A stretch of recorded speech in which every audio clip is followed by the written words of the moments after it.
रात का वक्त था। चारों तरफ अंधकार की चादर बिछी हुई थी। आकाश पर काले बादल छाने के कारण अंधकार और भी घना हुआ था। वर्षा की छोटी छोटी बूंदें अभी भी बिना थके नाचती हुई जमीन पर झम झम कर बरस रही थी। आज हर रोज की तरह दिन भर की थकान सिर पर लेकर थका मांदा घर की छत पर तीसरी मंजिल पर खड़ा था। चारों ओर हर रोज के नजारे देखते देखते आज देर रात तक जाग रहा था। न जाने मेरे मन में अजीब सी हलचल हो गई थी। रास्ता वही, नजारा वही, लेकिन वर्षा रानी के मेहरबानी के कारण सावित्री नदी उमड़ कर बह रही थी। बरसती वर्षा को शरीर पर झेलते हुए अपने ही धुन में खड़ा था। सावित्री नदी का पानी जोर से बह रहा था और उसी की गोद में उसका पुल मानो तैर रहा था। रात के उस घने अंधेरे में भी चांदी की तरह चमकता पानी मेरी नजरों को मोहित कर रहा था। तभी मुझे कुछ अजीब सी आवाजें सुनाई दी। धम, मानो ऊपर से नदी में कोई कूद पड़ा हो। मेरा हृदय कांप उठा। हर रोज मैं यहाँ आकर नदी को ताकता रहता था, लेकिन इतना डर मुझे कभी नहीं लगा था। मैं और बारीकी से देखने लगा। मुझे कुछ अजीब सा लगा। पोत पोत से पानी की रोशनी आधे तक गई और गायब हो गई। तभी दूसरी रोशनी दिखाई दी। आधे तक जाने पर वह भी गायब हो गई। मेरे मन में घबराहट पैदा हो गई। यह मैं क्या देख रहा हूँ? वहां मैंने तुरंत अपने पैरों में ताकत लाकर भागना शुरू किया।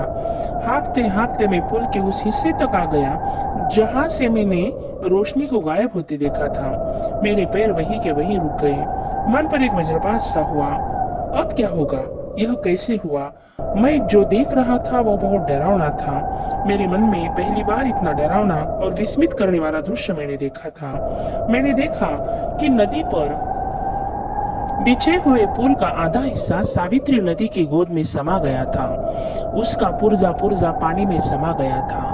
उस भीगी हुई रात में बरसती हुई वर्षा में भी पसीने से तरबतर होकर मैं दुगना भीग गया।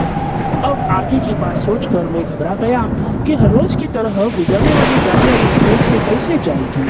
अगर वह टूटे हुए पुल तक गई तो उनका क्या हाल होगा? एक क्षण के लिए मानो मेरा सिर चकराने लगा। फिर अपने आप को मैंने संभाल लिया। मन में हौसला पैदा किया और वहीं पर बात पर खड़े हो रहकर आने वाली गाड़ी को खतरे का इशारा देकर उन्हें रोकने का निश्चय मैंने कर लिया। दूर से मुझे एक बड़ा सा वाहन आता नजर आया। मैंने अपने प्रयास शुरू किए ताकि आगे जाने से पहले मैं उन्हें रोक लूं। मैं जोर से जी जान से चिल्लाने लगा, रोको रोको रोको, भाई रोको, भगवान के लिए रुक जाओ, आगे खतरा है। हाथों को ऊपर करके पास ही से गुजरती बस पर हाथ मारकर मैंने उसे रोकना शुरू किया।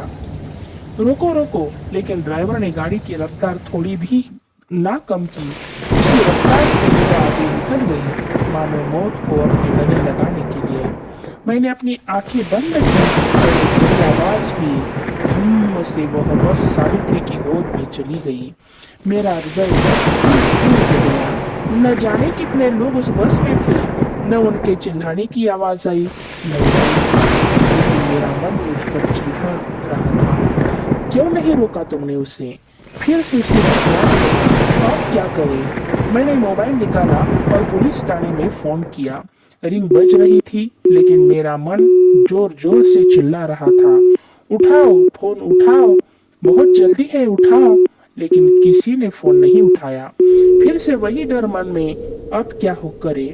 भगवान न करे और कोई गाड़ी रास्ते से गुजरे, ऐसी प्रार्थना मैं भगवान से करने लगा। तभी एक छोटी गाड़ी आती नजर आई। मैं तैयार हो गया। अब मैं इसे मौत की खाई में जाने न दूंगा। मैंने दूर से ही हाथ हिलाना शुरू कर दिया। गाड़ी की रफ्तार मेरे इशारों पर कम हो गई। मैंने सोचा अब मैं इसे रोक सकूंगा। गाड़ी पास आई। मैंने उन्हें समझाया, मत जाओ आगे, खतरा है, पुल टूट गया है, गाड़ी पानी में गिर जाएगी। लेकिन मेरा वाक्य पूरा होने से पहले ही गाड़ी आगे निकल गई। मैं चिल्लाया, रोको भाई रोको, रुक जाओ, भगवान के लिए रुक जाओ। गाड़ी न रुकी, उल्टा गाड़ी की रफ्तार और तेज हो गई। उसी गति से सावित्री की गोद में समा गई। मैं सिर पर हाथ मारकर पछतावा करने लगा। मैं निराश हो गया। बेचैनी से मेरा दिमाग चल नहीं रहा था। मेरी आंखों के सामने लोगों से भरे वाहन नदी में जाकर गिर रहे थे। मैं कुछ भी नहीं कर रहा था। मन में ये बातें सोच रहा था। एक बस बड़ी तेजी से मेरे सामने से मेरे रोकने पर भी न रुकी। अब मैंने मन में ठान लिया कि अब किसी भी कीमत पर मैं किसी वाहन को आगे न जाने दूंगा। ऐसा करते करते वह काली रात, जो अपने साथ बड़ी डरावनी घटनाएं लेकर आई थी, धीमे धीमे हटने लगी और सूरज फिर से उम्मीद की नई किरणें लेकर आ गया। मेरे मन में यह उम्मीद थी कि रात भर में जितने भी लोग सावित्री के रौद्र रूप के साथ बह गए, उनमें से सभी के प्राण बच जाए। चारों तरफ सुबह लोगों की भीड़ थी, लेकिन मेरे मन के लिए एक बहुत ही कड़वा और डरावना सच था। उन लोगों को मैंने अपनी आंखों से मौत को गले लगाते देखा था।